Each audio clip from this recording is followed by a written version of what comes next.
Hey, welcome to our Dead Talk, the place where we discuss all shows and comics within the Walking Dead universe. I'm Colleen. And I'm Jeremy. Today's podcast will be discussing The Walking Dead Season 11, Episode 7, titled Promises Broken. It aired on October 3rd, 2021. Here's the plot for today's episode. Maggie and Elijah learn a new survival tactic from Negan. Eugene's group clears walkers to pay their fines. Yumiko interviews for an upper-class job. Daryl learns more about Leia and the Reapers, and Gabriel encounters a man of God. Spoiler warning. Before we start, we want to give a big spoiler warning. We'll be talking about the entire episode during this podcast, so obviously there will be spoilers if you haven't seen it yet. You've been warned. This episode, we pick up right where we left off from the last episode. Maggie, Negan, Gabriel, and Elijah are running through the woods. They just got away from the Reapers and Daryl. Yeah, it kind of sounds like Negan's arguing that they should just head home, and that he's taking it as Daryl pretty much just told us to go home, and the other three in that group, they're saying, no, we have to say, although Elijah hasn't really spoken up much, but Gabe and Maggie definitely have spoken up and said that they need to stay out, and that basically, Negan, you can go home if you want to, but we're staying out. Yeah, I think Negan's playing more conservatively. He's thinking, if we die out here, then it's not going to do anybody any good. Right. But, I think Maggie and Gabriel are in it all the way. Absolutely. Yeah, they know that their people are starving and that their mission is to get food and bring it back to everyone. So even though they pretty much just made it out by the skin of their teeth, and thankfully because of Daryl too, like Daryl definitely hinted pretty hard to them to GCFO.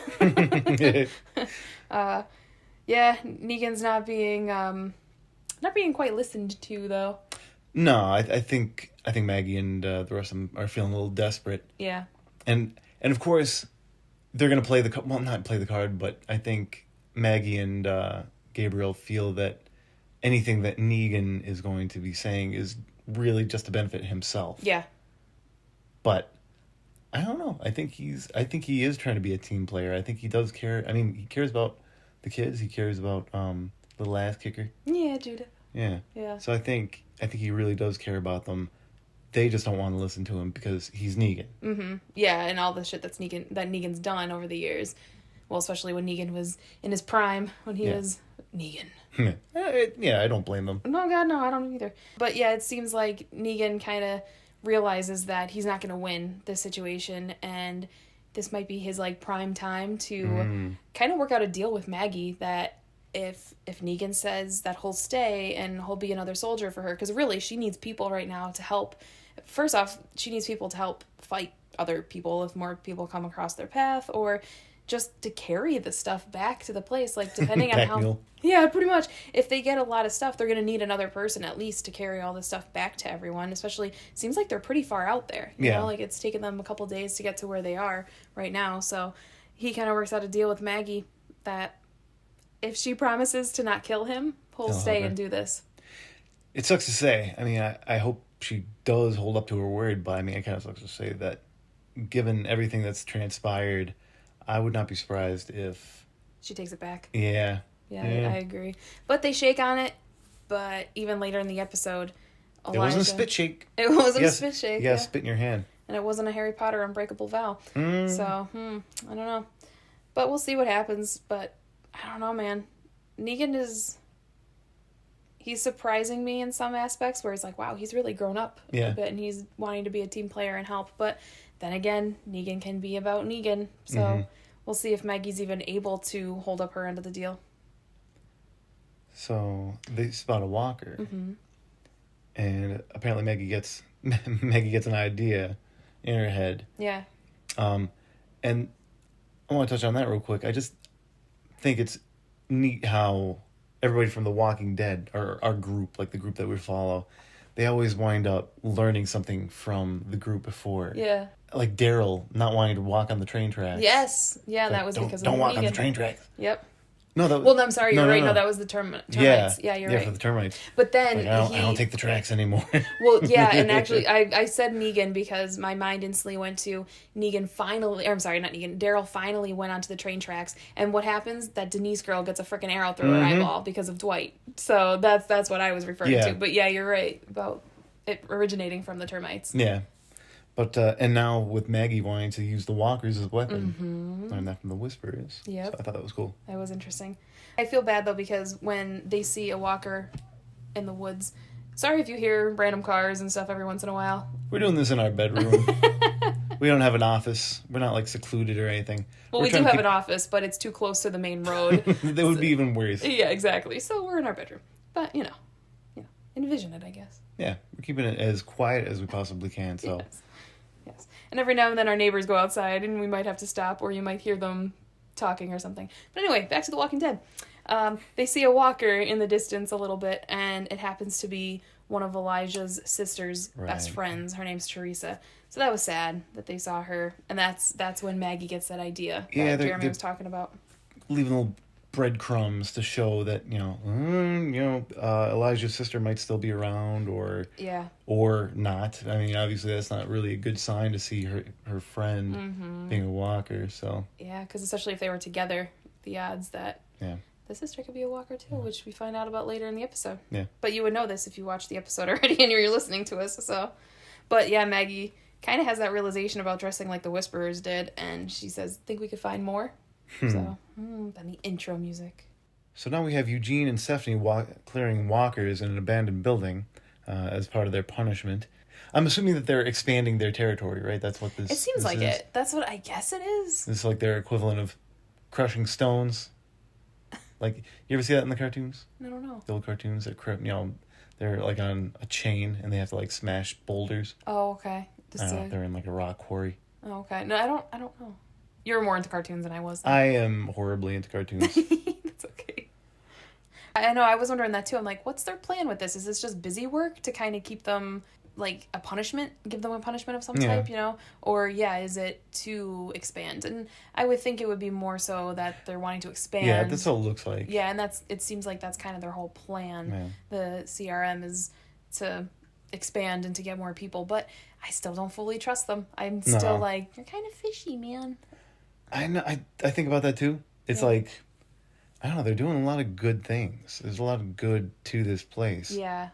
But obviously, the way they're shooting it makes you feel like, oh man, there's something definitely not right here. Yeah, I feel very uneasy. And even Eugene was talking to Stephanie and asking if he could trust Hornsby, and she assures Eugene and says that that Hornsby can help them. Yeah. I'm sure he can, but will he? Yeah. And I feel like with him too, there's always going to be strings attached. It's like, yeah, he can help you, which, I mean, I get that there should be strings attached with certain things, kind of like, I'll scratch your back, you scratch mine. Mm-hmm. I feel like that's what's going to happen. Yeah, he might help them, but at what cost? Yeah. Yeah. And sometimes is that cost even worth it? Because depending on what he's going to ask of them. And then after that scene, we go over to Ezekiel and Princess, and they're clearing the buildings also, and Princess seems to be struggling a little bit with Ezekiel because he is not in the best of shape right now. He's having some issues. Did he kind of like almost shove a walker in her direction, or he was just kind of like really in her space when they're trying to clear these walkers? I think so. Yeah, he just wasn't on point like he usually is because he's obviously going through some health stuff right now, and he just seems really weak. And Princess wanted him just to get out of the way because he is in her way, and I think it's kind of a danger too. So she kind of kicks him out and says, just to take the dead walkers out for me. And then you see the next scene, he's like outside coughing and doubled over, and it's like, oh man. But she goes out and she apologizes, and then she said it's just really tight quarters in there. So and it looked like it was tight in there, but yeesh. He made me nervous. The other odd thing about these scenes, like to me at least, like these walkers all seem to be strictly in the houses. Yeah, why? Like how they want it seems like everybody else is just like walking around the buildings, and all the walkers are in the buildings. Yeah. And like they're clearing them out. It's just kind of weird. Yeah. Like, man, I almost feel like, all right, guys, let's get outside the house and just take a break. Yeah. And like the walkers are just gonna stay in the house and leave them alone. Like, crap, they're outside the house. Yeah. It's like, Carl, get in the house or stay in the house. Yeah. Yeah, Ezekiel's coughing and he doubles over in pain, and then Siki. What? Zeke? I said Seek. Siki, yeah. I wanted to say Stephanie and Seeks and Hornsby at the same time, so Siki. Stephanie asks Hornsby for some medical help for Ezekiel, so they take him. But then it seems like, I think it was just No, maybe he was still there, but then Mercer walks by with that Sebastian kid. That's Pamela Milton's son. He seems like such an asshole. Yeah, man, there's some characters. I can't wait to see. I hope they have him on the Talking Dead. Oh, me too. They have to have him on the Talking Dead at some point because people are going to hate this guy in real life. Oh, God, because nobody can, separate actor from character. Like, look at Josh McDermott. Yeah. Eugene. We've talked about this on our podcast a couple times already. But this guy is such a brat. He is. And it's amazing that, like, he had to be so sheltered. Oh, God, absolutely. To still be this bratty. Oh, God, yeah. To think that, like, everyone else should just work for him. And it's like, ew, these people are near me. Because then he walks by and he's like, Mercer, this is way too close to where the nasties are working. And by nasties, he's talking about our people. Yeah. I'm like, what the fudge? Yeah. And then he said, the smell's revolting. And then gives them a dirty look. What a turd. And you know what? People like that, they kind of almost set it up that at some point he's going to die and it's going to feel so satisfying. Yeah. I hope it's going to be a satisfying death for us. Like, it's going to be, ooh, yeah, really get him, because he's going to be even worse. And if you've watched the episode, later on in this episode, he gets even worse than that comment here. Somebody was trying to make the correlation between him and King Joffrey from Game of Thrones. Yeah, I could see that. Whew. Yeah, when King Joffrey bit it. Yeah, that was satisfying. That was really good. Yeah. Sorry, spoilers for Game of Thrones too. Yeah, right. Apparently. Well, you know what? So, certain things, it's like, of course, you have to give spoiler warnings for different shows, different stories, whatever. But Game of Thrones has been out long enough now that if you haven't watched it, it's kind of you. Exactly. That's on you. Even if you have an interest in watching it, that's how we see things too. It's like, yeah, if shows have been out for a while, that's kind of on us if we see spoilers because it's been out for so freaking long. So, yeah. So it's on you, people. All right, so now we're over at Yumiko. She's having a meeting with someone. It seems like a Commonwealth officer of some sort. Mm-hmm. Not like the officer that's in like the white guard gear and stuff, but it's just someone in an office type of situation. Seemed higher up. He seemed like an in-between guy, similar to, not Meg. Oh, I can't remember her name. Max, yeah, the receptionist. Yeah, from Milton. Mm-hmm. He seems a little bit like Matt. He's like the in-between, person to talk to. Yeah, like a representative of some type. Yeah, representative. But she's trying to really make it clear that she is not planning on staying and that she demands to see her friends. And the guy is telling her that they should have no problem finding Yumiko a position because she has really good credentials. Mm-hmm. But she keeps reiterating to him that she is not staying. So no matter what their plan is, that's not her plan. And she's taking her and herself and her friends out of that place. Yeah. And she's a really strong character. I like her a lot. She is. Yeah, I like her a lot too. She keeps demanding to see her friends, and the officer says that her friends will be released once they're finished completing their sentence. But it's like, how long is this sentence? I don't recall hearing a duration of this. I don't even think they know. I don't think they said. So it's just like an endless thing at this time? Weren't they talking? I think they were commenting on that in the episode too. They may have. I think Eugene was like, how long do we have to do this for, pretty much? Yeah. And, man. Like, what other grunt work are they going to have them do, too? Yeah. Because once they clear out that area of the walkers, and then the Commonwealth, whoever they have to come in and clean the buildings and set it all up for people to actually sleep in and live in and whatnot, then what are they going to do? Like, are they going to send them out further to clear more stuff? Yeah. I don't know. Hopefully we'll find that out. But Yumiko is demanding that she meets with Governor Milton, and the guy's pretty much telling her that it's not really going to happen. Yeah. Right? Like, I'm pretty sure I remember him saying that it's basically not going to happen for a while. Yeah, Governor Milton seems, so far, they're really hyping her up. Mm-hmm. So, which, I'll say it now, I guess. seeing the pictures of her, she looks like the cold miser. She does. From the old claymation stop animation movie. Yeah, like the Christmas heat miser. I'm Mr. Cold Miser. Oh no, we're gonna get a copyright struck. We're gonna get Mr. Frost, dude. I'll change it up a little bit. Yeah, right. We're gonna get a copyright strike against us. All right, so after that scene, we're over to Daryl. Mm-hmm. Daryl, around Meridian, sees a Reaper exit the food shed. Yeah. The search patrol returns. Yeah, I like how Daryl is kind of befriending this Yes, guy. I agree. I really liked it. It's something small and subtle. Yeah, he's trying to get more information. He's trying to get into the food shed. He's like, "You need any help in there?" Mm-hmm. And the guy's like, "No." And he's like, "Oh, well, you want a cigarette?" Yep. And he gives him a cigarette, and he starts talking to him.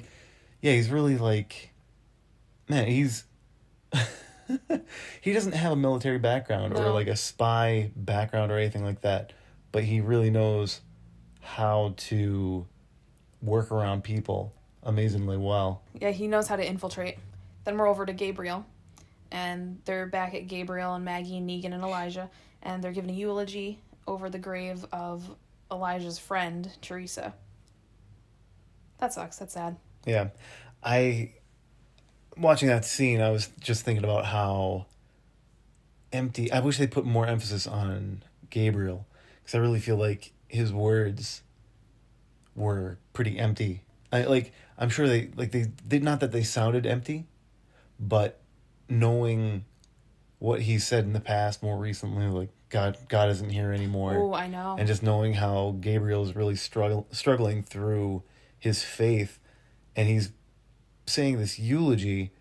I kind of wish they got a closer look at Gabriel, just to see the expression on his face, and see how kind of empty like the eulogy sounds and feels. Like I wanted more of a feeling of like, oh man, like the other ones can't see it, but obviously as an outside party looking in and seeing all this other stuff, we can see how much Gabriel's struggling. Yeah, and he's kind of, for the eulogy, just going through the motions of it. Mm-hmm. Just because he's a priest, he feels like he kind of has to, and he has to be the one to do it. Mm-hmm. But I do feel bad because Maggie talks to Elijah and says that they'll find his sister, and she has to be out there, and then they'll kill every last one of those murderers. And then Elijah says, but the one, he's mine. Yeah.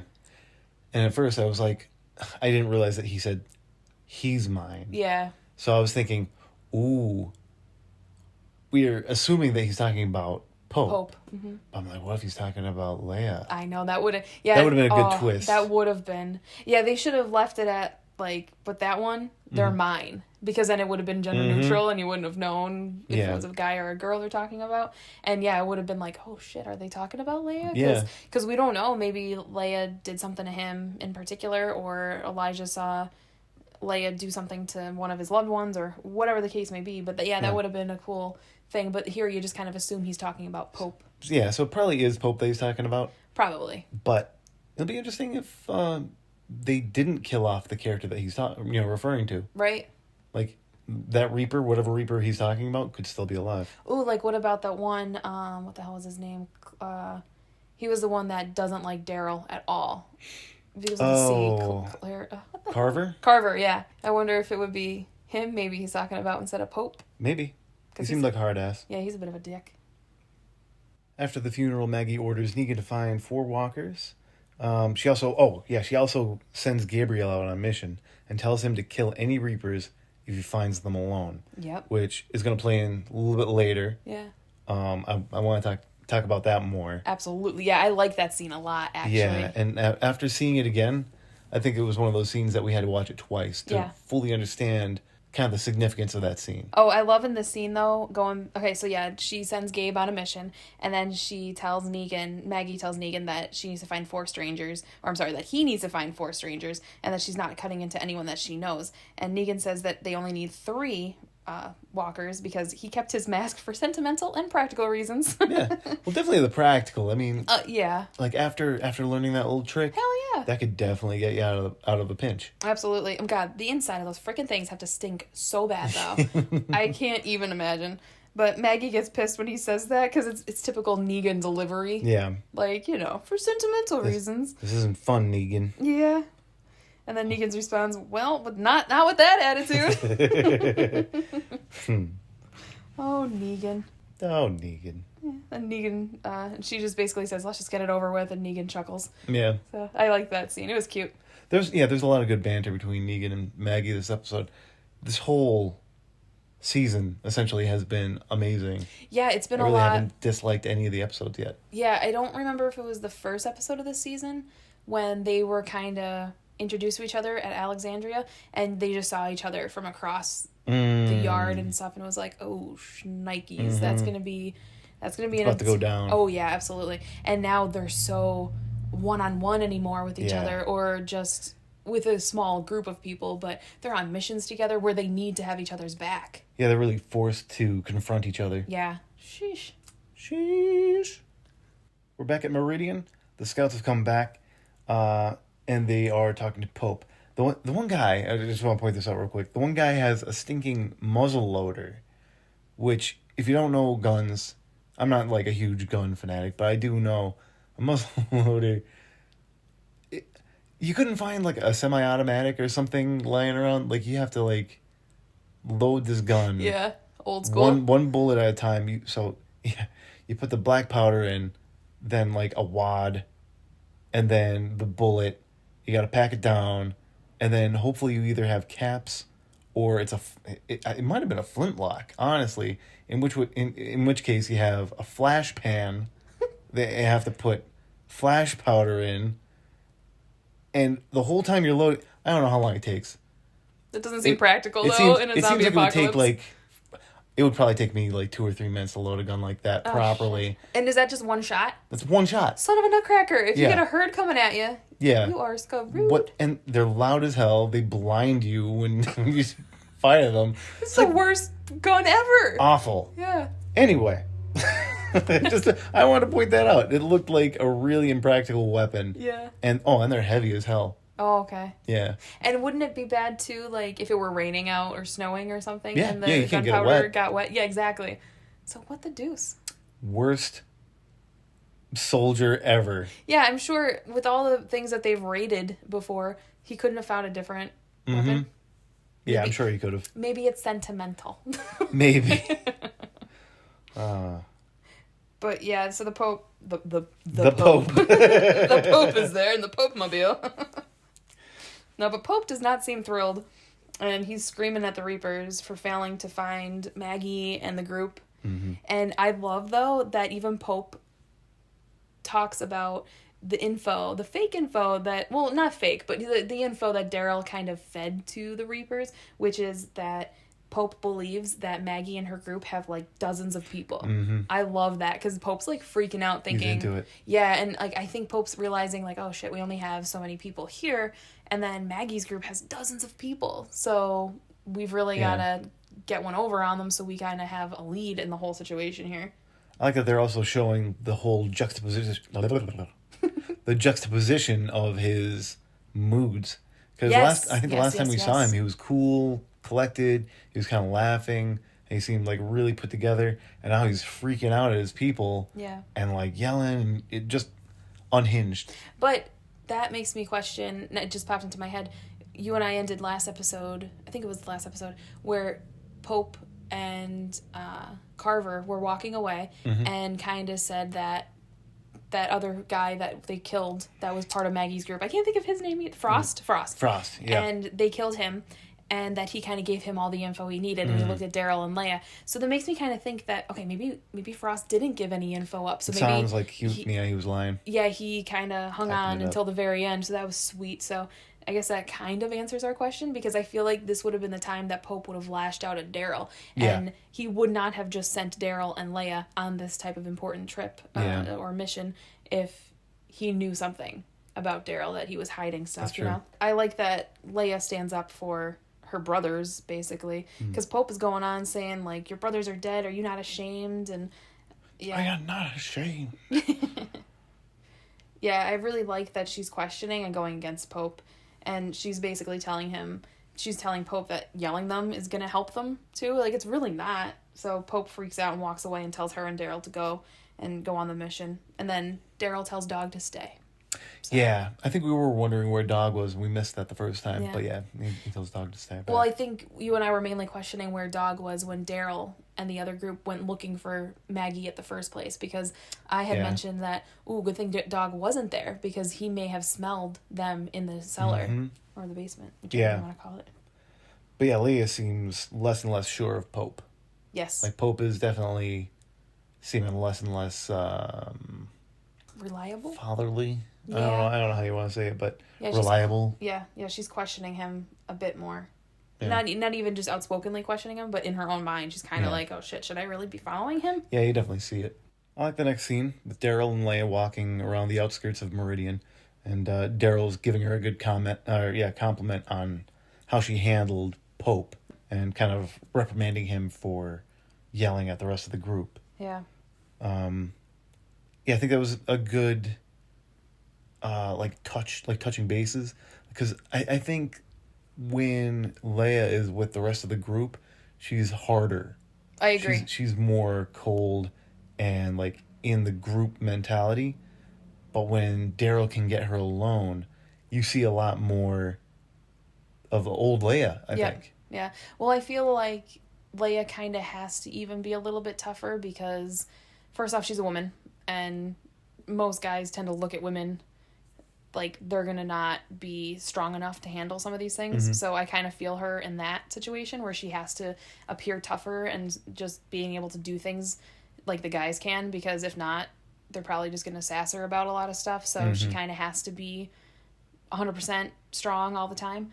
And then it's even harder now that Daryl's in the situation because they know the history of them, that they were lovers / are lovers. Mm-hmm. So they're going to look at her like she has a weakness now. And sometimes women already have a bad thing against them already. So I kind of see her point in having to be a little stronger in front of these guys, because they're definitely ball busters, and not just ball busters, but just assholes. So like when she gets on her own with Daryl, I feel like she can kind of let her guard down just a little bit. Yeah. Especially because they have that history. Yeah, I think so. I think that's a good point. I like the part where he mentioned, Leia talks about how easy Daryl has it without a community to worry about, right? I know, if she only knew. When Daryl says, I've met people like him before, talking about Pope, I was like, okay, is he talking about Negan? Yeah. Or talking about maybe his brother, or maybe the his governor? Father? I don't know how far back. I don't know how far back that comment is meant to go back. Yeah, I was just gonna say, I wonder how far back that goes. Yeah, they'd be talking about a whole other time that we don't even know about. Yeah, because we've heard a bit in many seasons ago. They were talking about his upbringing and his childhood, and he kind of thinks bad. Yeah, it sounded really rough. I felt bad for the stories back then, and we'll go through that in our podcast when we go through those episodes again. But yeah, that's true. I wonder who he's talking about. Yeah.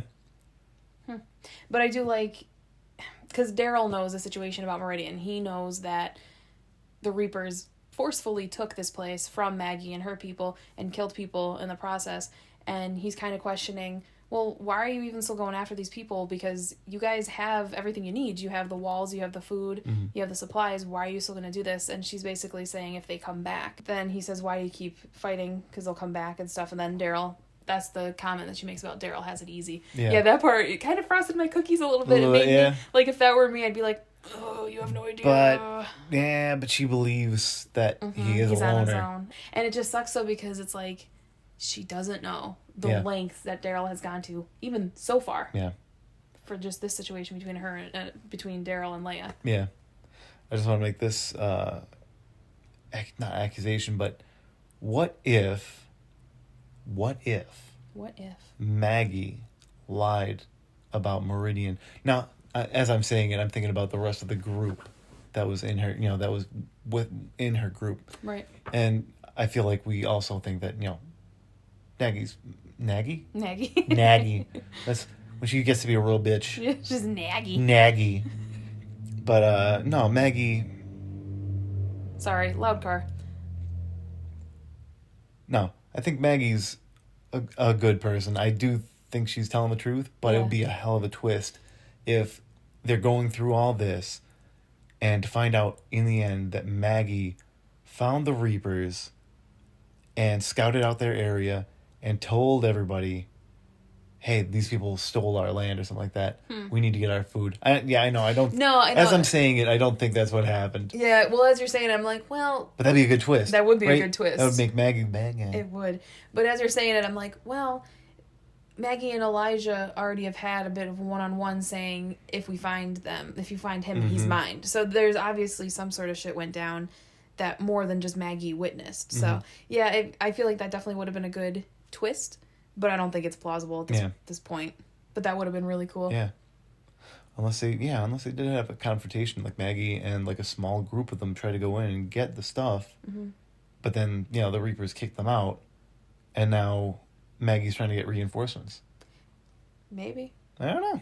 Yeah, I guess we'll find out in part 2. That'll be a good twist. Yeah. And then the irony is Maggie is more like Negan. Ooh, she picked up on some of his traits. Yeah.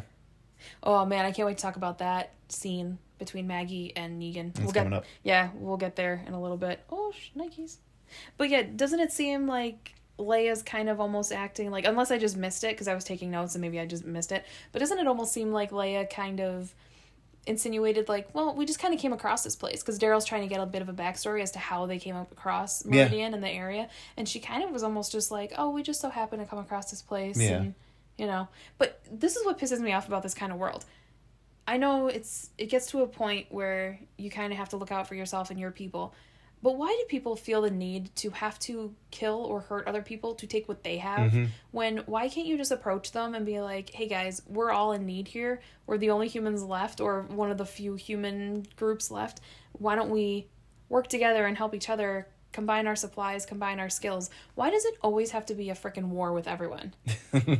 Even like the start of us meeting these Reapers, the beginning of this part 1 was our people just walked on their street. Yeah. And they started shooting arrows at them. Yeah. Like instantly. Yeah, it's like, dude, was there a sign that says do Keep not out? enter? Nothing. Yeah. Nothing. Like, did you give an alternative route for us to take? Like, I don't understand. I guess that's TV for you though. Yeah. It's a good story. It is a good story.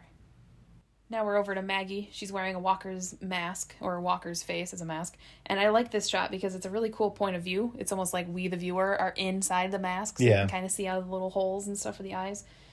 God, like I said earlier, that has to stink so bad. Yeah. And really, like, I wonder how much it would be falling apart. Well, you know how they used to tan leather too, right? Yeah. With pee? Oh, really? Yeah, I don't know if I didn't know that. Yeah, I don't know if they would do that. So imagine cutting off somebody's face and then peeing and then putting it on your face. Reminds me of the episode of Family Guy where Peter finds that skull, and then he uses it as a bathroom. Like the Native American skull? Yeah. Oh, Family Guy. But I think it's cool that she's trying to get the walk down, and Negan's instructing her on how to walk. Yeah. I think it's pretty cool. And she trips on a rock, and then she lashes out at Negan and throws the mask at him and said, "This piece of shit." Yeah. But he's still being supportive, and I'm really enjoying this side of Negan. It's almost like he almost was excited. Exactly, like teaching her. Yeah, he's saying that they'll fix up the mask to fit her a little bit better, and it'll pretty much get easier as it fits her because it's not her face, it's not her mask. So that's of course why it's not working for her, because it's falling off a little bit. Yeah. But he's complimenting her and saying that she did a good job, and I like that we already know a little bit of his history, like him being a gym teacher. And yeah, I feel like this scene makes him almost seem a little bit more alive doing this, like kind of like his previous life before the apocalypse. Like he's helping people and he likes to help people, and I think he would have been a good gym teacher. Yeah. Oh, and you know what I did like too? When Maggie first trips on the rock, and then she kind of gets completely flustered, and I feel like she's fussing with the mask way too long. Oh, yeah. Way longer than Maggie normally probably would have. So it's obvious they're just like trying to prolong it and stuff and make her seem like she needs help. But I really think she would have been able to handle it. But then I like that Negan came in and grabbed the walker. Yeah. So it's again another time. Not that he necessarily a team player. He is, and not that he necessarily like saved her life, but kind of. Yeah. Maybe, And he took one for the team and grabbed the walker, and then Elijah grabbed it and tied it back up. So then they had that little. She lashed out at him and threw the mask at him. Yeah. But I'm sure everybody listening, and I know I'm guilty of it. I try doing the walker walk. Yeah, I think everyone that watches The Walking Dead has tried. I'm like, it's easy. You just like shuffle around, like, I don't know, like there's a certain groove that you get. I'm like, this feels like a walker. Yeah, well, I know when I was in college in one of my night classes, I did a story on The Walking Dead. Like I did a paper on The Walking Dead because it's been one of my favorite shows for forever, and I was like, I may as well. I don't remember what the whole thing was, but you could pretty much pick any topic that you know stuff about. So I was like, I'm going to do this. And yeah, they have walker school. Yeah. Like they teach them how to don't walk. need it. Yeah. I got it. It's I'm good. It's so funny to watch some of the clips of the actors and actresses doing it because they're just meandering. Well, I think they have them walking into like chairs and stuff like that. Like, Yeah. well, how would you handle that? And I like how they actually have. I don't know whether they make a sound or like, all right, you just heard a sound to your right. Oh yeah, and how and they then they would show them react. like slowly shuffle to the right and stuff like that. I would love to do that. Well, that would be a lot of fun. But it reminds me, I'm sure you know what I'm talking about, but the scene, or not the scene. It was like a Comic-Con or something like that, and they had those kind of ropes. It's like a pole, and they put a rope up to keep people in line and stuff. And there was a person, I don't know if it was just a cosplayer, but they did a phenomenal job. They acted like a walker, and Ross Marquand, who plays Aaron, was there, and he spotted the walker, and the walker was like walking over to Aaron, and it was so cool. Like the walker was just going through all those ropes, like not in the organized way you're supposed to, but he's walking into them and dragging them along with them. And it was such a great scene. If you can, look up see if you can look up some keywords on YouTube for that video, because it's one of my favorite videos. Yeah. Like, I don't know, it's one of my favorites. Like Ross Marquand meets Walker at Comic-Con or something. I'm yeah. sure something like that will pop up. I'm going to have to actually look that up after our podcast. Okay. I really enjoy that. I really enjoy that video. So here we get to a scene with Gabriel, and he's doing what Maggie told him to go scouting out around Meridian, and he comes across Mancia in a graveyard, right? He's going through a graveyard, and he seems like he's the Reaper's father. Like a priest. Priest, thank you. That was the word I was looking for. And he's praying out there, and we see Gabriel watching him. Like a creeper. Like a creeper. Oh yeah, which I wanted to point out. Gabriel is looking through binoculars at this point, and we know that Gabriel has a bad eye. Mm-hmm. I love the detail that when they show what Gabriel's looking at, you only see really out of one binocular. Yeah, his good eye. One nocular. One nacular. It's one. Goodbye would be two. Mm-hmm. One. Unocular. Unocular. Monocular. Monocular. Is what it is. Oh, that's true. Yeah, that would be monocular. Yeah, that makes more sense. Is it like Jack Sparrow with his thing that comes? Yeah. What is that called? Yeah, I don't remember. We're going on this huge tangent about binoculars. Yeah. But yeah, it was interesting. Like, why do you think that the priest just knelt down? And it seemed like I wonder, was it a specific grave? Probably not a specific grave. Doubtful he knows anyone in that cemetery. It did seem a little random. Yeah, like, why did he choose that grave? And I wonder why he chose cemetery. Yeah. I mean, I know you and I enjoy going to the cemetery all the time, too. So maybe him being a priest, he just finds...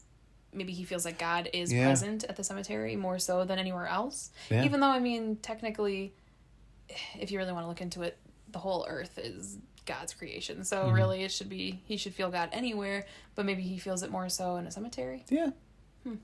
Yeah. There's more religion there. Yeah. But, yeah, Mancia felt a presence. Yeah, so he got his knife out. Yeah. Mm-hmm. So are they saying Gabriel is God? No, because Pope is. Oh, that's right. You're right. But Mancia feels a presence, right. And he thinks maybe it's God. He starts talking, and this whole time I'm like, Maggie said that if he finds a Reaper alone and he has the upper hand, which at that point he did because Mancia didn't know he was there. Yeah, he would. If he had the upper hand, finds one alone, kill them. On what's the word I'm looking for? He's distracted. Is the word distracted, I'm looking for. Yeah. He could have killed him. Mm-hmm. But he didn't. He did not. Ah. He did not. Gabe looks like he's ready to fight because Gabe has his knife out and ever ready and stuff. Because, I mean, as you should when you're creeping and you're supposed to be the one that's going to kill these people. Yeah. Why do you think that he hesitated? I feel like he hesitated because they're both priests and Gabe sees this guy speaking to God. And I kind of took it as when Maggie said, you're alone, you'll have the upper hand, basically. My thought on that is, even though Gabe is kind of faltering with his faith a little bit, if he either felt God's presence there or felt like, oh, maybe God's presence is here, even if I myself don't feel it, like I myself being Gabe, don't feel it, I don't have the upper hand because it's God. So, of course, I don't have the upper hand on that. So maybe he kind of feels like, yeah, technically this priest is alone because it's just Gabe and the priest, but Gabe might see it as, no, it's Gabe and God here, so he might not want to do that. Or maybe he sees it as Gabe doesn't want to kill a fellow priest. Yeah. Yeah, I think I was thinking along the same lines as that. I think that he saw the priest, and it was sort of like an introspective. Yeah. He saw this priest who has such a pure faith, and I think it kind of hit Gabriel like, man, I used to have that. Yep. And I think that's what made him hesitate. And, you know, the one scene, especially the first time I watched it, and even the second time when Jeremy and I took notes, we watched it again for the second time. But then Gabe doesn't do anything. Like, he doesn't move at all when the priest is talking to God, and the priest is staring into the woods very close to where Gabe is. And then the priest says, "Thank you, Father," while looking into the woods, almost towards the direction that Gabe was hiding. I got a weird feeling in my stomach the first time I saw it, and even the second time I saw it, and I'm like, did the priest know that Gabe was there? Or did he just so happen to call God Father, you know, like, thank you, Father, for talking to me? Or was it, thank you, Father, like, I'm talking to you, Gabe? Yeah. You know, like, what was that? Made my belly feel weird, though. I got nervous. Yumiko meets at the train station with Tommy and starts discussing how she's, you know, shocked at his choice of career. He's a cake decorator, not a... What was he, a surgeon? He was the type of surgeon. I forget. Yeah, was it a thoracic surgeon? Yeah, thoracic surgeon. Heck, I don't blame him. I mean, I wonder what the pay is like now, but I'd rather bake cakes. Yeah, it seems like a little bit more fun, especially if you weren't happy with that position, like, pre-apocalypse. Yeah. If you were kind of feeling depressed and just overwhelmed with it, whatever, why would you want to do it now when there's even less people available to do these surgeries? It also kind of reflects on how, I don't want to say laid back, but how, cushy it is at the Commonwealth. I mean, like... They have a freaking bakery. They have a... Well, not only that they have a bakery, but they are not so hard off that he feels obligated. That's true. So it's... He got there, and maybe he lied just to... I don't know, maybe to get in there. I don't know. But, yeah, it's so good there... that he's like, somebody else can handle it. Yeah, that's true. They haven't really had to deal with that kind of stuff. Yeah. And, you know, I was thinking that, too, as I was saying, maybe he just doesn't want to deal with that anymore. But knowing that he has that knowledge, I wonder if he ever felt guilty, thinking, like, oh, my God, I see that person over there dying, and I could say something, but if I say something, I'm going to... kind of blow my cover a little bit. Yeah. But yeah, Yumiko definitely seems to be arguing with him a little bit, and they were going back and forth for a little while there. Yeah, and I hate how loud she was being at times too. Yeah. And they're obviously somewhat causing a scene, and you kind of don't want to do that when you don't know the people in your surroundings quite well. Yeah. Because I don't know, that sounds like it could be bad for Tommy, however you want to say it. I think it was Tommy. Yeah. I don't know why the I at the end of his name makes me think that's pronounced Tommy. Yeah. So Tommy. So Tommy makes her promise that she won't say anything about him, about his previous life being a doctor and everything. So then they just kind of sit on the bench, and it seems to be quiet for a little bit. And then she mentions that she's going to be meeting with Pamela Milton. Yeah, pretty soon. And that, is there anything she should know before meeting with him? Because by this point, she's probably only been there like a couple days. Yeah, I think it's only been a few days. Yeah, and he basically just says that that's good for you, and then someone like me wouldn't be meeting her. Yeah. And Yumiko asks why not, and he says you have to know your place. And then cops come in and grab him. Mm-hmm. Like, holy cow. I wonder what's going to happen with him now. Know your place. Yeah. That's ominous. It is. It definitely is. I guess it's definitely like a totem pole situation. Yeah. Like a class, a level of people. Pecking order. Yeah. But, I'm nervous for him. Yeah. What's going to happen? Because he lied. That's a huge no-no, I'm sure.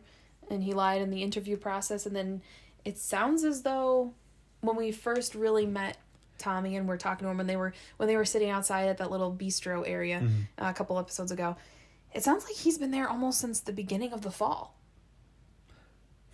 Right? Like, it seems like... Yeah, maybe. Because I think she was saying, like, so you've almost been here since the beginning. And kind of, like, he was kind of on his own a little bit. And then he kind of came across the community and he stayed there. So I wonder if he's basically been in the bakery since then. So it's been years. Yeah. The other thing that just popped into my mind was even if he did admit to being a thoracic surgeon, I wonder how often they would have to call on him to perform his duties as a thoracic surgeon. Yeah. Or whether it would just be kind of, not necessarily a demotion, but like, oh, we just need a surgeon. We need somebody that can do XYZ or whatever the task might be medically.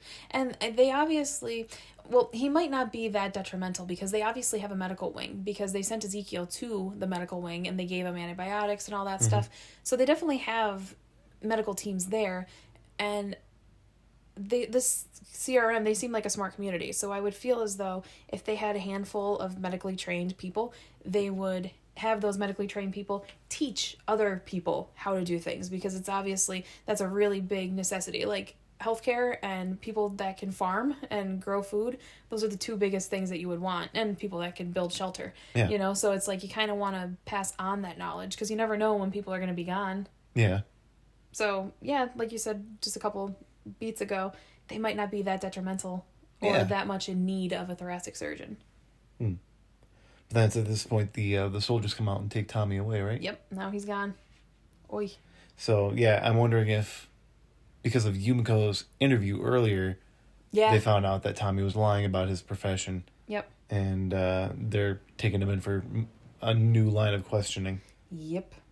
And I wonder if he's going to have to serve any time or somehow be punished for lying and for keeping up the lie. Or if Hornsby is going to, like, ask for a favor from him. Hornsby's all about favors, it seems like. He is. Well, yeah, then in a couple, like, the next scene is with Maggie, but then after that scene, we go to Yumiko confronting Hornsby. So we'll go over to the next scene, unless you have anything else you want to add. Okay. So we'll go over to the next scene of... Yeah, Maggie's wearing a walker mask, and she's walking with the walkers, and she gets them kind of corralled in a small pen, and Negan's sitting at a small campfire, and he smiles at her, sort of like with a proud look, and told you to get it. Congrats, and you're welcome. Yeah, again, like the scene, like you brought up that he used to be a gym teacher, and just how much he seems to enjoy teaching her. Like he feels, I think he's really feeling more of a help. Yeah. Now. Yeah, I agree. And honestly, if he trusts her about giving her word then he won't. She's not. Oh my God, I can't say this. That she's not going to kill him. Right. I messed up on it too. So he probably dropped his guard a little bit. He's probably a little bit more relaxed now. I think he's happy that he doesn't have to look over his shoulder as much. And then Elijah asks Maggie if Negan's changed, and Maggie says that she can't know, but he's being helpful, and that he would be as long as there's something in it for him. And then Elijah asks Maggie, your promise? Yep, so your promise, and she says, I hope I can keep it. Yeah, I hope. Hopefully. He has proved himself multiple times now. Yeah. He's had her back for a lot of stuff. He's had the community's back in a lot of things. He's definitely protected Judith in quite a few different scenarios. Yeah. I don't know. It's a hard situation. Yeah. Man. Yeah, I could see it going a couple of different ways. Yeah. I'm still thinking about that ending. Well, not ending, but that dream that Rick was having. Old man Rick. Yeah. He's walking through and he goes to the garden and then he sees Negan there. So I'm kind of hoping or holding on to hope that might be how they end the series. That would be interesting. I don't know.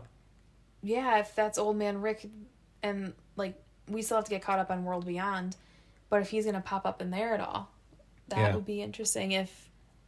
Well, wasn't Carl in that dream, too, that dream sequence? Yeah, he was. And obviously that won't happen now, because Carl's gone. No.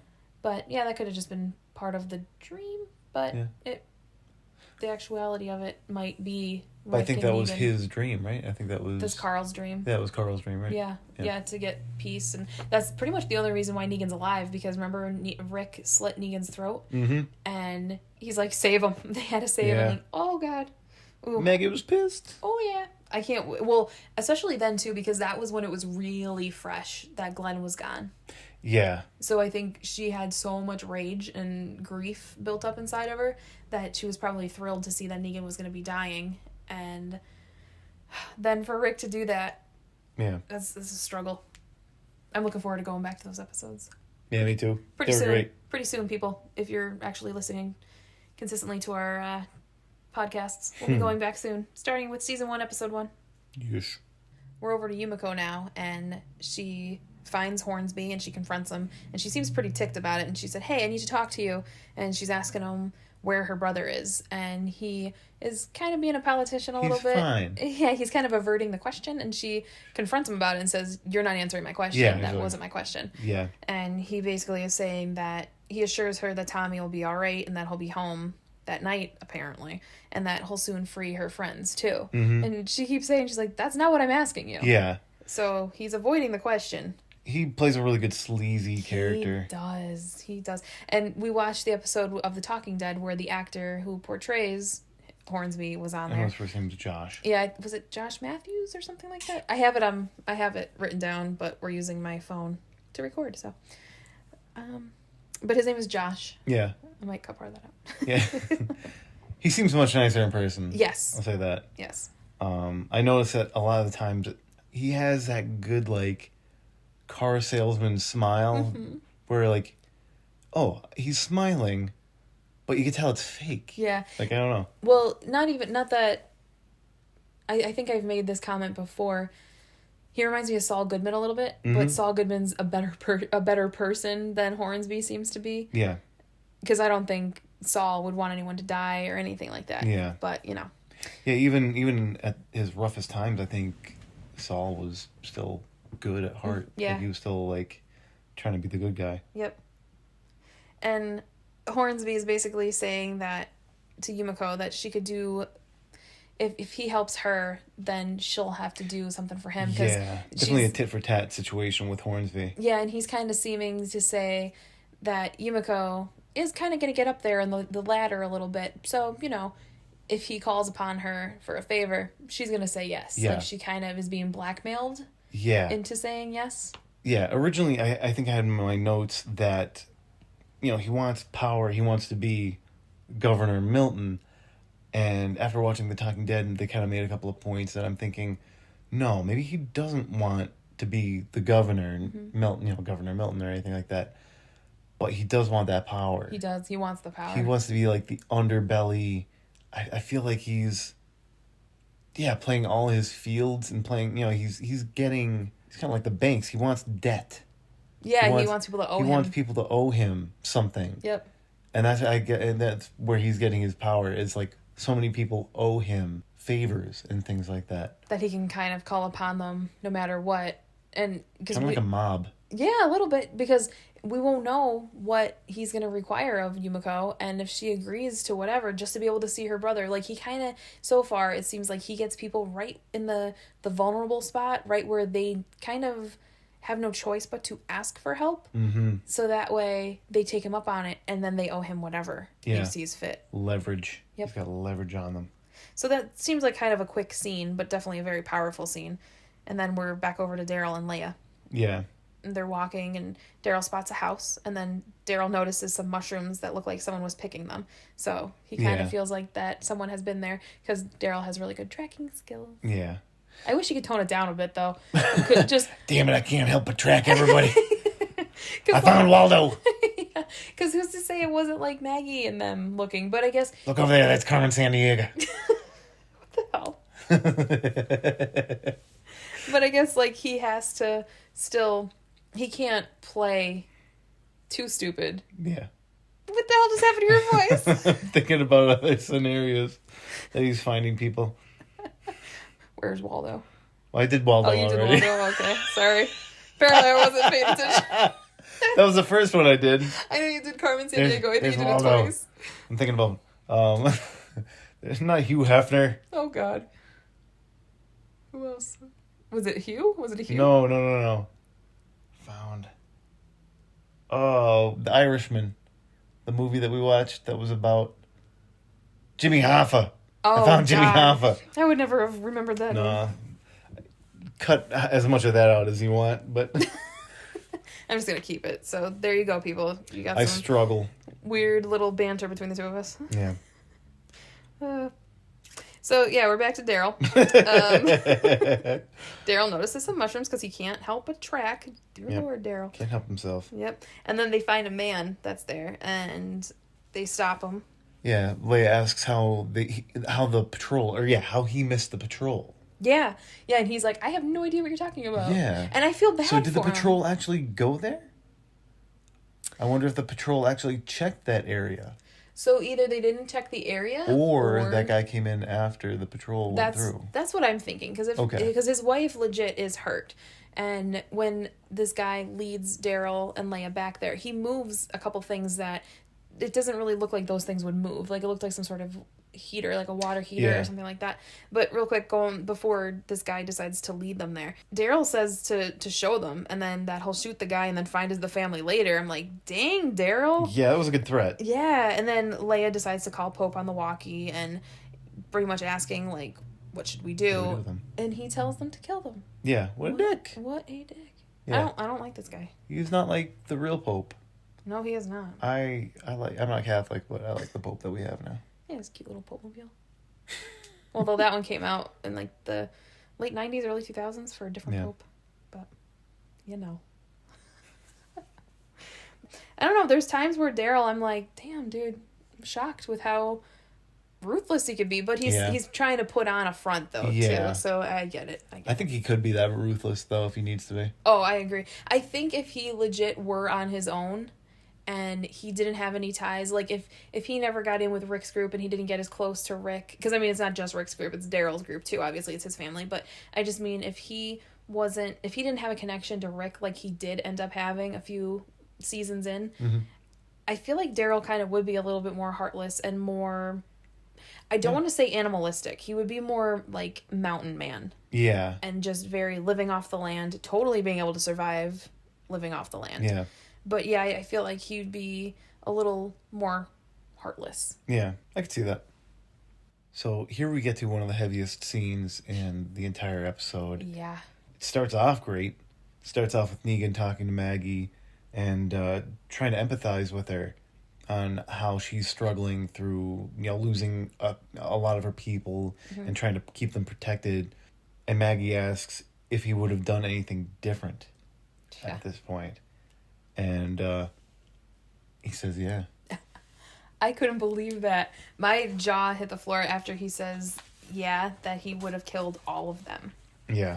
And I have in my notes, Maggie understandably closed off seeing Negan's side of the situation. Like, she sees her side only, and Negan is the monster that killed her husband. Yep. And I get that. And Maggie argues that Negan can't compare Negan and Maggie together because their communities were lost in totally different ways. Yeah. But, yeah, I it's weird. Like, we start seeing Negan's side of everything. We're like, yeah. I mean, realistically, if somebody was coming in and killing your group... Yeah. And, yeah, you would want to wipe them all out. Yeah. But Negan gave them a chance. I did notice, though, earlier in this scene where they were sitting down... He refers to her as Ree, which is Glenn's last name. He doesn't say Maggie. He said, I'm not a robot, Ree. And I'm like, that. Oh. So there's kind of a little touch on her being Glenn's wife. Yeah. Yeah. And then going past where... I think it was past where he said about... I would have killed every one of you. Maggie said, yeah, but there were no children at the satellite station. And then Negan says, well, where do you think Aaron got Gracie? You think I don't know about that? So my question is, does Gracie know that her family could have been killed by Rick and his people? I mean, maybe her parents were already gone before Rick even came into the picture.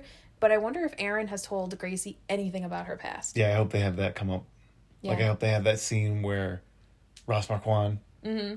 Aaron... Yeah, now I know the actor's name, but not the character's name.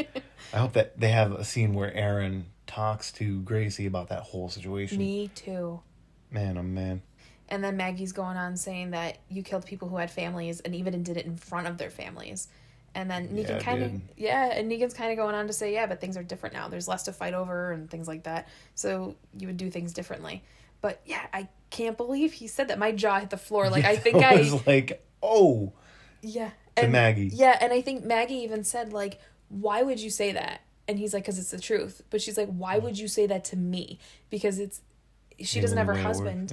Yeah. But she doesn't have her husband anymore because of Negan. So I cannot even believe the gall to say that to the widow of the person that you just freaking killed. Yeah. Well, not just, but you know what I mean.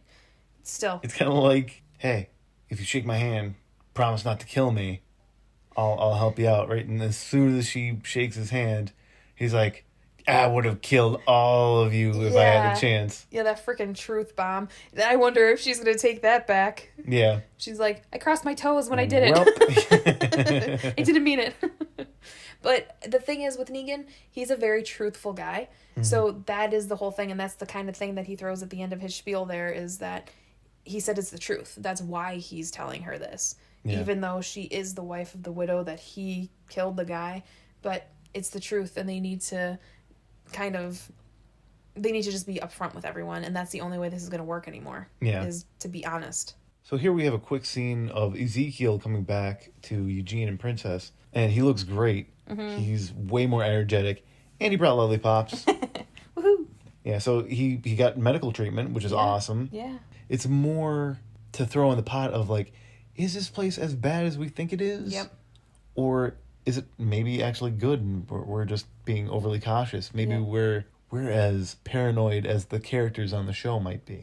Probably, I think... Being screwed over so many times. Exactly. I was just going to say the same thing. It's how many new characters have we met along the way over these, 11 seasons? How many times have we gotten screwed over? You know? Yeah. So it's almost every time. Pretty much. So it's very hard to trust people. And of course, it's not every single time, because look at Michonne. She was a newbie, and she was a person that just showed up, and Carl was like, but she has the baby formula that we needed and stuff. So he was the one that kind of talked Rick into letting her in. So, and look how amazing she ended up being. Yeah. So of course, it's not always bad to let people in, but I feel like it definitely takes a while for us to warm up to some of these new people. Oh, yeah, definitely. But, so Hornsby assigns Eugene and Stephanie a new location and tells Ezekiel and Princess to come with him. Yeah, well, I mean, we see what happens to Eugene and Stephanie in the new location. That we get to meet Sebastian a little bit better. That little turd. Yeah. Well, real quick, we're going to go back over to, after that scene, it was a quick scene, we're back over to Maggie and them, and they're in the woods, and Gabe rejoins them. Says what he was looking for is still at Meridian, but he doesn't say that he came across anyone. Yeah. And she asks if Gabe ran into anybody, and he says no. Yeah. Yeah, that was a big one. I remember watching it for the second time and thinking, like, oh, man. Yeah, so he's just, kind of blowing that whole thing off. Yeah. Because she specifically said to kill one of them if he had the opportunity. If you get the opportunity, you have the upper hand, and they're alone. Yep. Kill him. Yep. And he didn't. And he's not telling her about that. He must be really struggling with his religion and his faith right now. Yeah, I can't believe that he said that. And I mean, he could have even said there was someone there, but it wasn't a good... Because I feel like Maggie would trust Gabe to say that, yeah, I did see someone there, but it didn't seem like the right time to do it. I would have given myself away. There were too many other... No, he could have been like, there were too many people in the distance that if the guy started screaming, I would have been screwed. So, that could have been an answer too, but he didn't say that. He just flat out said no. So that's interesting. No. Here's a scene that we were talking about earlier, where Eugene and Stephanie are going to their new location. And I forget what they're talking about at that point. But they see Sebastian and a woman making out in a gazebo, and they don't realize that there's a pair of walkers coming up on them. So, Eugene and Stephanie go up and kill the walkers, and instead of being grateful, Sebastian to Eugene. Yeah, in true douchebag manner. Yeah. Starts bitching at Eugene. Yeah, he's like, what the hell was that about? Yeah. You just ruined my date. Yeah. And really, that was all he noticed. Yeah, and Eugene's like, we actually just saved your life. Yeah. I like how I forget his exact words, but it was along the lines of, I'm expecting an apology or a thank you. Oh, jeez, I can't remember how it went. Well, yeah, Eugene said that we just saved your life, and the freaking asshole kid just said, well, we have private security for that. And then you can tell that Eugene's getting worked up, and he's, kind of going verbally back and forth with Sebastian, and Stephanie's trying to get Eugene's attention, because a walker is coming over, and she ends up just giving up at one point, because the walker's getting closer to Sebastian's girlfriend. Yeah. And no one else is noticing this, even this stupid girl. Like, how oblivious is she, too, apparently? So she must have been super pampered, too. In my mind, I feel like if somebody were that awful to me, like, I just feel like I don't know, I feel like I would just walk away from them. Yeah. I don't know. I'm not a very confrontational person. Although they don't really know him at this point, though. Like, Yeah. he made that comment when they were cleaning out the walkers a couple scenes ago, and he made that comment about Mercer. Like, do we have to be this close to the nasties? Mm-hmm. Meaning the workers. So, I kind of would have already had a bad taste in my mouth with this kid, but you kind of want to you still want to help people. So I get them going over to rescue them, but the way that these assholes handled that was horrible. Yeah, they could have been like, oh man, I was so wrong about you nasty guys. Yeah. I mean, Eugene, I don't know. Well, then how about, so Stephanie takes out that one walker that was going right for Sebastian's girlfriend. Mm-hmm. And that kid calls Stephanie a bitch. And then he's going on saying that these lunatics attacked us. And then, oh my God, that's when, like, finally Mercer and Hornsby come over. Yeah. I love that well, real quick, I just love that Eugene really grew a pair. Yeah. I mean, like, he's obviously been getting better and better and better. Mm-hmm. But now he's, like, I don't want to say hardened, but like, he definitely feels more of a man. Yeah, I agree. Well, yeah, you know what? I wonder if it's because it's against Stephanie, who it's kind of, it's his love interest right now, because Sebastian is screaming at Stephanie for splattering blood all over his girlfriend's sweater. I don't think it's just his girlfriend. I think it's a big part of it, but I think he, at this point in his, like, development, I think he might do that for any one of his friends now. You're right. I think so too. They'd probably punch anybody in the face for him. Yeah, he definitely grew a pair when he helped our people with the whole Negan situation. Yeah. Where he messed with the bullets, because that was a huge ballsy thing to do, because he could have been killed if his plan was found out about. But going back to this situation with Sebastian and stuff, that when he called Stephanie a bitch and he screams at her for splattering walker blood on his girlfriend, I love that Eugene confronts him about that and punches him right in the nose. Yeah. That's awesome. But then, of course, Mercer comes over and Hornsby, and then the troops surround Eugene because Eugene just punched Governor Milton's son. Because then even Hornsby's like, don't you know who this is? Yeah. Nobody could give them, like, a heads up. Right. Nobody could talk to them about that. Like, they just, I don't know. That was aggravating. Yep. So then after that scene... Real quick, though, Yeah. I also, like, it also shows how pampered Sebastian is, that he starts jabbing his finger in Mercer's chest. Oh. And telling, Mercer off. Mercer's a big guy. Yeah. He's an intimidating person. Yeah. And this scrawny Sebastian kid Yeah. is poking his bony little fingers into his chest. Yeah, so he feels kind of untouchable. Yeah. Like, he kind of has the power to do anything to anyone, which that, as we all know, that backfires at some point. Oh, yeah. So, And then we go over to Yumiko. She's waiting for her meeting. Mm-hmm. And then I'm getting this vibe from the receptionist. I think her name is Max. Yes. Yeah, so she goes into the office.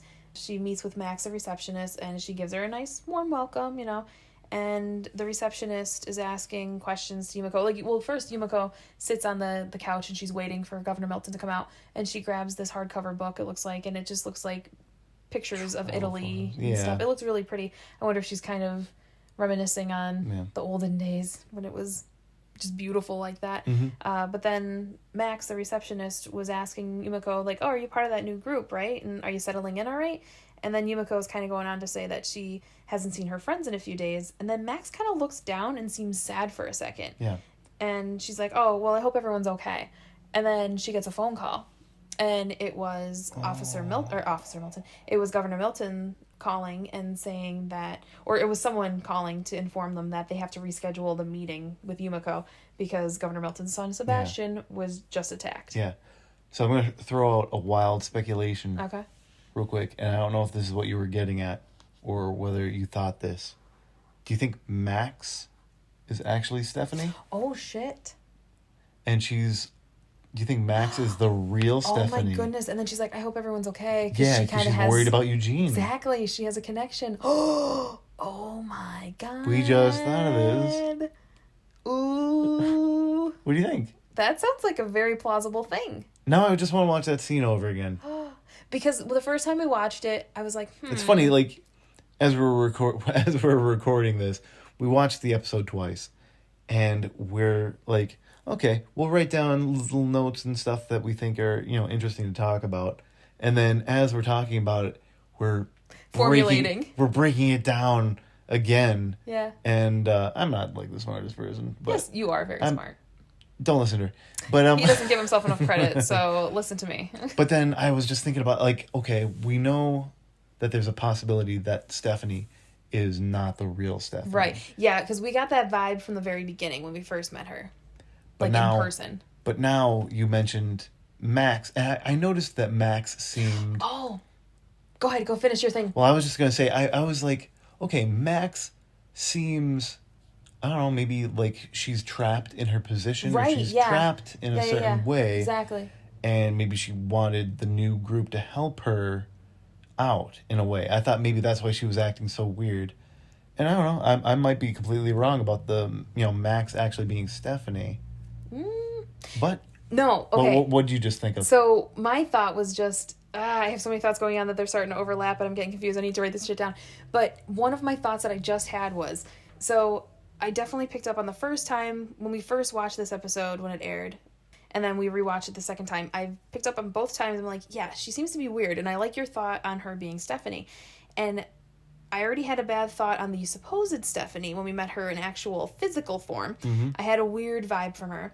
But then when that fake Stephanie, or we'll call her fake Stephanie, when fake Stephanie took him out for ice cream, Max, or supposed Max, was getting ice cream for the Milton, and she seemed weird there too. She had a vibe, like almost like she wanted to look at Eugene, but she couldn't. Can't. Oh man! Like almost like it was killing her that she couldn't turn around and be like, Eugene, it's me. Ooh, hopefully we're not ruining this.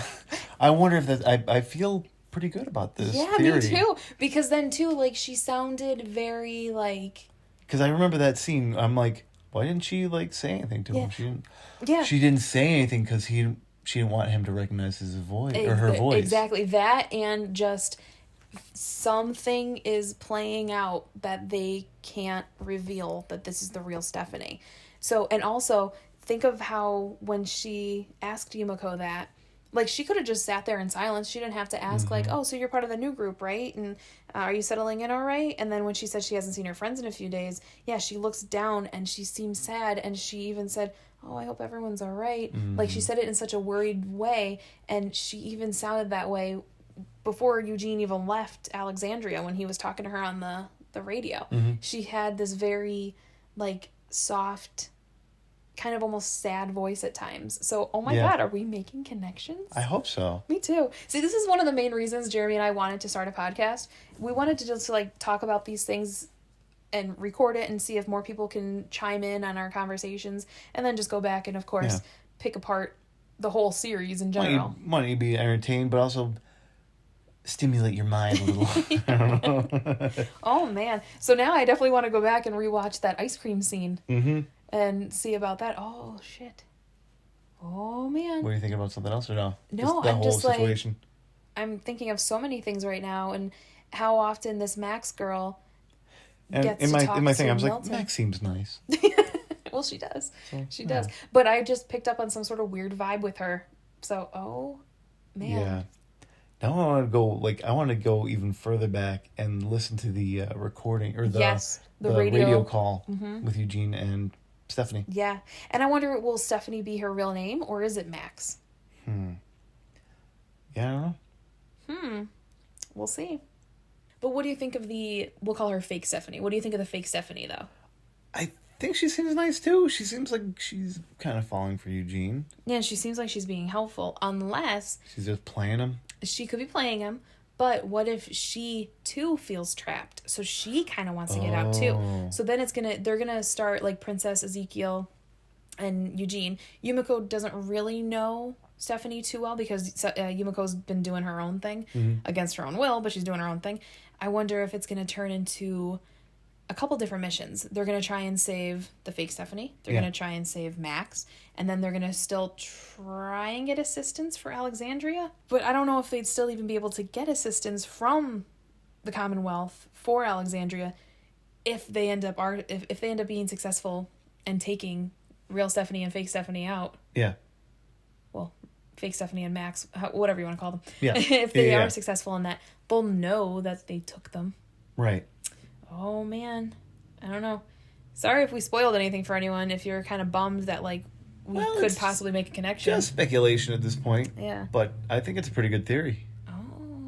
What do you people think? Because we don't really know. We post on Anchor, right? As you know, if you listen to it or you're listening to it on whatever podcast is available. But there's a feature that you can leave us a message. So I don't know if it's just like you can type in the message or you can actually leave us a voice message. So feel free to start leaving us some things and we'll answer them. Sorry, we're new at this. That's Jeremy's Peter Griffin voice from Family Guy. So, yes. So after Eugene punches Sebastian in the face, he's taken to a prison cell, and we see him waiting in the cell for a little bit. And it was a pretty cool shot, too. I like how they did it. Yeah. But Hornsby comes into the cell and starts explaining that that was the governor's son. Yep.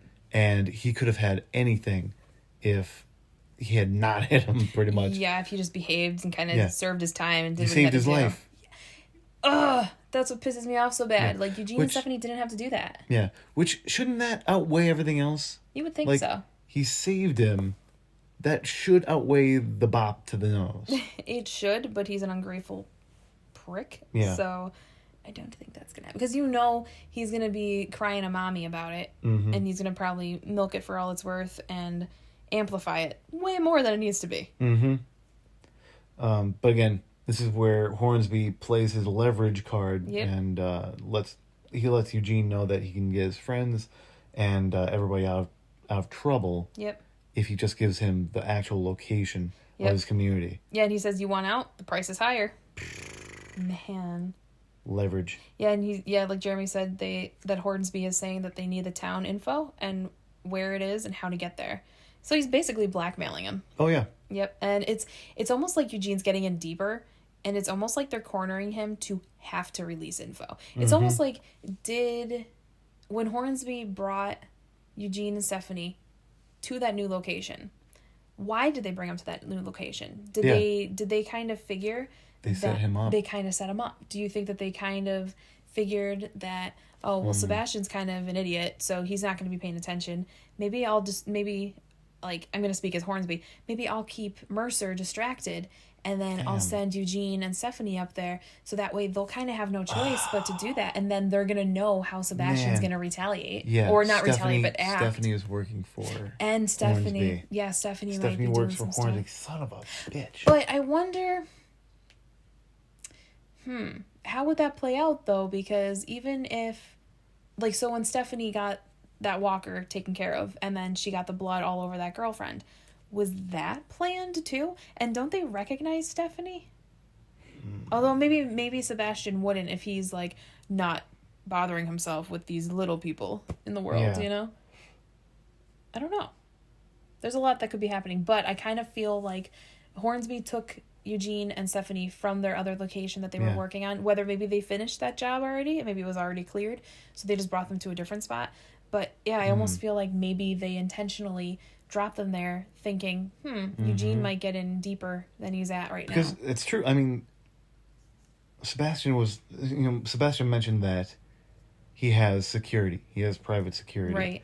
But where were they? Yeah, why weren't they close by? Because Hornsby told them to exactly. Like he distracted move him. off. Yeah, he distracted him. And Stephanie, I mean, Sebastian might not know who she is, but I wonder if Hornsby has something over her. It's very possible too. As we rub our chins. Yes. There is a lot happening right now. I have a lot of thoughts on my mind, but I don't want to go off on a tangent about it because I feel like I'm going to ramble a lot and I'm probably just going to repeat myself or start saying a thought and then backtrack or just start saying a thought and then stop and start talking about a completely different thought. So I don't know. You guys have already heard some of our thoughts that we have so far. Jeremy and I will probably talk on our own about some ideas, and then maybe in the next podcast we'll talk about more of those ideas that we've had. Yeah. Yeah, the podcast is going to be over an hour, but it's going to be a couple of hours after we're done talking about this episode. God, yeah.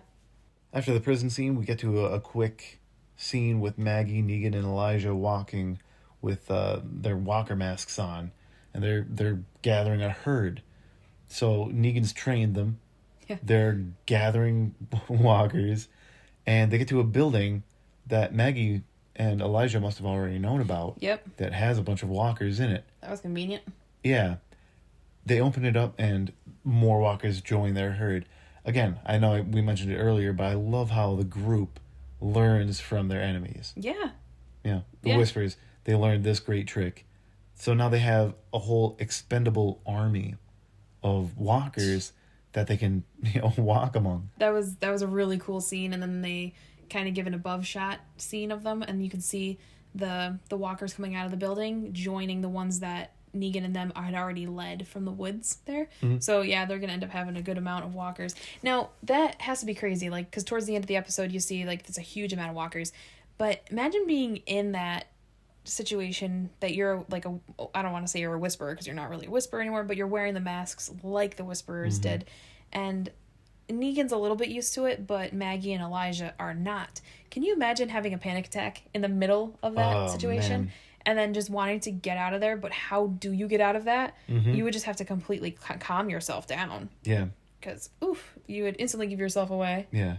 This is a little bit off topic, but I know I've seen a video recently of a scuba diver, and she had oxygen, but just the fact that she couldn't breathe through her nose, she had like an anxiety attack, and she thought that she couldn't breathe. Oh. And she started freaking out I can see underwater.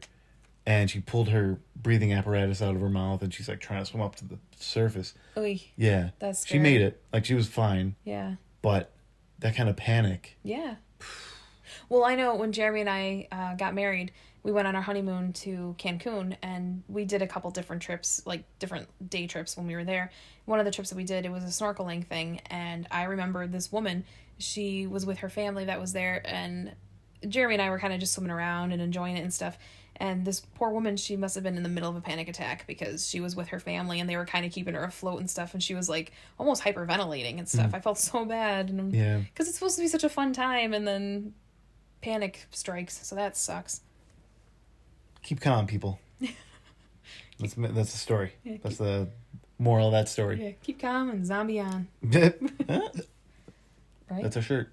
Oh my god, especially for a whisperer. We can make that a shirt. Keep calm, zombie on. Shit. So then after that scene with them getting a larger herd, we're over to the stranger that Daryl and Leia met, and he's taking them back to the building where his injured wife is. Mm-hmm. It was a good hiding place. It was like in the basement. Yeah. Behind the radiator or whatever it was. Yeah, it was a really good hiding spot. Like the guy had to move that thing in order to get into the hole in the wall. So yeah, that could be the reason that if the Reapers came through and swept the area, that they didn't see that part of the building. Yeah. As soon as they see her, they see that she was bitten. Yeah. I'm assuming she was bitten. She had a lot of she had a lot of blood. Yeah, she might have been scratched, or they never said specifically. Nope. But yeah, we could tell that she wasn't long for this world. Yeah. At this point. And it's so sad when you see a young kid there, and it's a mother, a father, and a kid. Mm-hmm. So that's so sad. I wonder how old the kid was. He was probably like a baby when the whole thing started. I know. I was thinking that too. So maybe she was pregnant when the world went to shit, or maybe she got pregnant not long after. Mm-hmm. But yeah, it was sad to see the kid there. And Leia tells the man to flee with his son and to never return. And so they did their really super quick goodbyes. Yeah. I would think that would need to be a little bit longer. Yeah. That's unless, I mean, I don't know how long she's been wounded for, but maybe they were already kind of saying their goodbyes. Yeah, kind of gearing up for it. And especially they have two complete strangers in this room now with weapons pointing at them, and their son is there. So the father might just be kind of like, I gotta protect my baby, so I need to go. Because the mom would want that too. And even once they left, the wife actually said, I am so glad you guys showed up. Like, basically it was an answer to her prayers, because they never would have left if it weren't for them. Yeah. Like, they would have just stayed there, and it was not safe. Yeah. And then the wife is like begging Daryl and Leia to kill her. Yeah. Yeah, she was relieved. Mm-hmm. I don't blame her. And I mean, wow. Yeah, how hard could that be? No, I know that sounds wrong. How hard would that be, though, to have your family there and you're in that state, knowing that you could turn and then kill them. Well, especially when the dad was out foraging and looking for stuff. Who's to say that she wouldn't have bled out and turned then? And then the little boy, Oh, man. what would he have done? Yeah. Especially because he might be so young, and I mean, he should be kind of used to this world now, but he's also so young too that he might not be able to realize like that's not his mom anymore, and he might try and cuddle her or whatever, and then it won't be good for him. Yeah. It's sad. But then Leia she pulls the gun up and she was going to do it, and then she had a change of heart. I was kind of surprised about that. Again, I wonder, I think that, I know she's tough. Yeah. And she definitely puts more of a tough front up when she's with the rest of the guys. Yep. I wonder if she would have gone through with it if the rest of the guys were there. I think so. I wonder if she would have been like, bam! Yeah. And, well, she would have had to have killed the guy outside first. that's true. So they probably would never have even gone to that house. Yeah. I think she would have been easier. I think that would have been easier for her somehow. Probably. Like just some random guy. Yeah. But when you see, a father with a son and a dying wife, Yeah. I think that hit her right in the feels. Yeah, I think Leia probably could have just shot and killed that guy, no problem, because in her mind, she probably would have justified it as he's lying. It's just him. You know, like he doesn't have a wife and a kid. So I killed him. He's done. That was my order. That was my mission. So. Yep. Yeah, but then she couldn't do it. And Daryl stood up. Yep. Stepped up to it. Yeah, and he didn't really hesitate too long. Like, there was like a second, but it wasn't really too much of a hesitation. It was just, okay, Leia's going to do this. Oh, Leia's not going to do this. Okay, I'll do it. And then he just lifts it and does it. And I was thinking, I'm like, that woman closed her eyes when Leia put the gun up. And then Leia was hesitating. And then there was silence, obviously. So I wonder if the woman was just about to open her eyes and then she freaking sees an arrow coming at her. Right? And then the freaking arrow comes at her. Oy. That sucks. Well, it was quick either way. Yeah. So then, Daryl was nice enough and he put the cloth over the woman. So. Yeah. And maybe just in case the father and son came back, or just that's a thing to do for the dead. So that was kind of nice. They get interrupted by a radio call summoning them back to Meridian. Well, yeah, actually, it was just before then, though. Oh. Daryl seems to want to have a heart-to-heart with her, though. And he seems like he's kind of getting the balls to say, not even the balls, but he's kind of realizing, okay, this might be safe. I might be able to do this. And He sees that she's softened up. Yep. She's, I don't want to say let her guard down, but he sees that she's not as hardened or far gone as she acts like she is. Yeah. Oh, and actually, even before that, where Daryl feels that way, Daryl asks what they'll tell Pope, and then she says that you killed him. It'll look good for you. So that's good, too. She was kind of, even though it was kind of like a little truth and a little lie between the two of them. Like, they're truthful with each other, but they're agreeing to lie to Pope together, so they have to keep that secret together. Yeah. But then I think that after that was when Daryl kind of thought, maybe I will tell her the truth about what my whole plan is, and I'm not really alone like she feels like I am or thinks that I am, and I have a whole community, and that's the whole reason I'm here. But then, they get a phone call from Pope and they have to get back immediately. Gosh darn it. I loved watching this next scene for the second time. They show Maggie, Negan, and Elijah leading a horde towards Meridian, and we get to the scene where Elijah sees his dead sister among the walkers. And he starts tearing up and crying. Obviously, it's because it's his sister. And then, like, watching it the second time, I realized, okay, yeah, it's his sister, and he was hoping to find her alive. Yep. Awful. But he's now also using her as a weapon. Yeah. Like, he's using his own dead sister as a weapon against the Reapers. Which is like a double whammy. It's like, oh my God. Yeah. And, it reminds me of Sasha when she used herself as a weapon. When she was being transported in that coffin to Alexandria. Actually, I think she chose to be in the coffin. She did. Yeah. She chose to be in the coffin with her headphones. Well, Eugene gave her the headphones to listen to. And she took that pill or whatever to overdose, to kill herself. And so she turned herself into a weapon. So I thought that was pretty badass of Sasha to do. But yeah, it is true that Elijah is using his sister as a weapon now. Yeah. So that's hard. Yeah. It was nice, though, that Maggie reached over and grabbed his hand. I think that was obviously just something that Maggie would have done normally, Mm-hmm. just to kind of comfort him, because it's obviously a really hard thing Yeah. to go through. But it's also probably to keep him calm, too, so Yeah. he didn't freak out and then blow the whole operation. Because holy shit, the size of the horde that they got, Yeah. huge. Mm-hmm. Huge. That has to be so scary. Oh, yeah, I can't even imagine, like, the sound of that in the distance, Yeah. like all the groans and everything, and just the shuffling. And how about the odor? I wonder how strong that odor would be. Yeah. Sheesh. It's got, I mean, they are rotting, right? I mean, Yeah, they seem to be deteriorating. Yep. Yeah, it would be awful. Yeesh. Like, I'd be throwing up in my mask. I know. Yeah, that'd be really bad. Although the mask probably reeks too. Who knows? Maybe the mask is smelling so bad, or like Jeremy said earlier, maybe they had to pee on them. Yeah, to tan them. So maybe just all the smells going on. Maybe your sinuses are just burning beyond belief. So maybe you don't even realize. Maybe. Maybe. They just hold their breath the entire time. Yeah. So that was They're like turtles. They can breathe out their butts. well, that's convenient. Mm-hmm. Although, who knows, maybe that wouldn't be convenient because in the apocalypse, how often do they have access to fresh underwear? Mm-hmm. So which would smell better? The gross, dirty underwear that you've probably been wearing for how many months? Or that you're in Georgia heat and it's like wicked swamp ass and just grossness? Or a dead person's face? Let us know in the comments Yeah, below. leave us a message. What would you prefer? Super old, unclean underwear? Or face mask? Rotting bodies. Yeah. Yeah. I don't know. Both sound pretty gnarly. So that was the end of the episode. And we watched The Talking Dead. And one of the poll questions was, did Eugene give up Alexandria's location to Hornsby? I want to say yes, but Eugene always pulls through somehow. He does.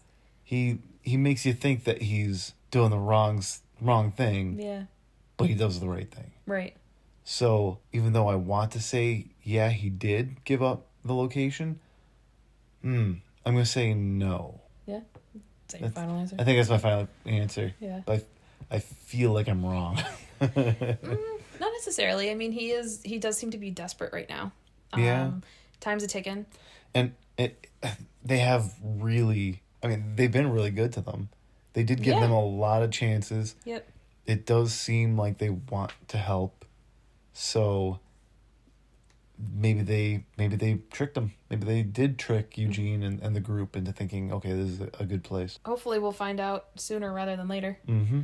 But I have hope that Eugene stuck to his guns because he surprised us in other scenarios, and he's already led on to Mercer that he's kind of a weenie and that he's pathetic because he loves this girl that he fell in love with over the radio and he's a virgin and all that stuff. So he's like, he has learned how to put a front on. So maybe he'll figure out a way to kind of just tell Hornsby what he feels like he wants to hear. Yeah. I don't know. Yeah. I guess we'll find out. So the other poll question was, do you think that Daryl could turn Leia against Pope? At this point, I don't know. Like, the last scene where they were in the basement and they just shot that lady, and if he were to try to turn her against Pope, I don't think so at that point. Yeah. Because she's still, like, she knows that Pope is kind of losing it, but she's still really, really loyal to him. Yes. And I don't think she's convinced enough at that point, at least at that point, that he was irreversible or, unchangeable. Yeah. So I don't think that she would have left Pope at that point. Okay. I'm not sure because I know Leia definitely feels like she has some loyalty with Pope and the group, but I do feel like some of her faith in them is faltering a bit. Oh, yeah. Especially when she was locked into that room and it was set ablaze. She kind of doesn't trust her brothers either, not just Pope, but it's kind of like, how could you guys allow this to happen? Like, did you know that this was going to happen? Why did you let this happen? Because I could have died in there kind of thing. And Not cool, bro. Yeah, and actually this situation, because it was just, although, okay, so I'm having a thought as I'm talking. So I think, I was going to say, this would have been a situation where Daryl and Leia could have probably just left. Like, they could have just gone on their own because they were on a mission. They could pretend like, oh, we found some clues. We're going to take this where we can or whatever. And then if Pope's like, well, I'm going to send more people to help you scout or whatever, they could totally give them some completely opposite direction of where they're actually going, especially with how well Daryl can track and knows the area probably. But then my thought kind of wiped itself away when I was like, oh shit, though, Dog is back there. He's not going to leave Dog. Yeah. So I think if Dog were with them, maybe he'd be like, look, this is our opportunity to just go away together. Go. So, I don't know. I feel like it could go either way. Okay. To answer that question in a shorter way. So, you think yes? No, I think I'm 50-50 on that, because I think I could be like, yeah, I feel like he could, if he would sweet talk her in just the right way, I feel like he could get her to turn on Pope, and kind of, if that means like leave Pope entirely, or does that mean like turn on Pope and like just not listen to what he has to say and not listen to his orders anymore. Right. But I also feel like she might not, because she feels a loyalty to him. So, I don't know. Maybe we'll find out next episode. I hope so. Me too. Although, who the hell are we kidding? We already watched all these episodes. Yeah, we know. And everyone kind of knows, because Jeremy and I were on vacation and we're still kind of behind on uploading our podcasts. So we know what happens next episode, okay? Sorry. We see into the future now. Yes. Well, no. No. But part 2, because we already, like, the 8th episode for part 1 already aired, and that's the episode we'll be talking about the next podcast. But the part 2 should be airing in February. I think it said like February 20th or something. So it's far away. Yeah, it's not too far though. Exactly. I'm like, it's far away. It's gonna go quick. Yeah, the holiday time always goes by quick, especially for us. Like, I don't know, I think since the pandemic started anyway, since March 2020, my brain timeline is all sorts of screwy. Yeah. Like, honestly, the last 2 years feels like 1 year. It does. Yeah. And we're literally in November of 2020 right now, and I keep forgetting we're in See, I just did it. We're in November of 2021. Yeah. And I keep forgetting. Feels like we just got through 2020. Yes. Jeez, this pandemic messed my brain up. It really did. Yeah, I can't believe that we have like less than 2 months left of 2021. It's almost 2022. Yeah. We're almost at 2 full years of this stupid crap. Mm-hmm. Oy. I'm done with it. Me too. I'm sure everyone else is too. But I'm not done with The Walking Dead yet. Hell no. And it's crazy because I keep hearing like Chris Hardwick says the final season. It makes my heart hurt every time. It makes my belly feel weird. I'm just like, it's been a part of our life for a long time now. It has. And Jeremy and I watched it since the start. I mean, we've talked about that in our earlier podcasts, but it's been such a huge part of our relationship. Yeah. And obviously it's not the glue that holds our relationship together, but it's shut up. But no, it's a huge common interest that we have, and which is surprising that we've never gone to a Comic-Con. Oh God, I would love to go to a Comic-Con though. But I don't know, we've always heard that they could be rather pricey, and like, as much as we love The Walking Dead, we're also kind of cheapy, too. So we don't really want to spend the money either. Maybe eventually we'll get to a Comic-Con and we'll figure out how it works. But I just, from what I've heard, I mean, unless someone can explain it to me, maybe I'm understanding it wrong, but it seems like you have to pay for your admission ticket, and then you have to pay to meet the individual actors and actresses. And that seems like some of them are pretty costly. Like, Daryl's like $200. Jesus. And it's like, I'm sorry, but I don't want to do that, especially times 2, because we both would do it. In my mind, I was like, I just want to catch him outside. And I was like, I just want to catch him outside and get like a one-on-one with him and like get an autograph. That's how I want to get an autograph. Yeah. But catch him outside, I'm like, catch me outside. How about that? Yeah. Oh God, that freaking girl, horrible. So I think that wraps it up for this episode.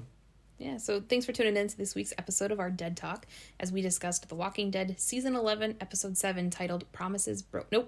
Promises Broken. Sorry, I messed it up.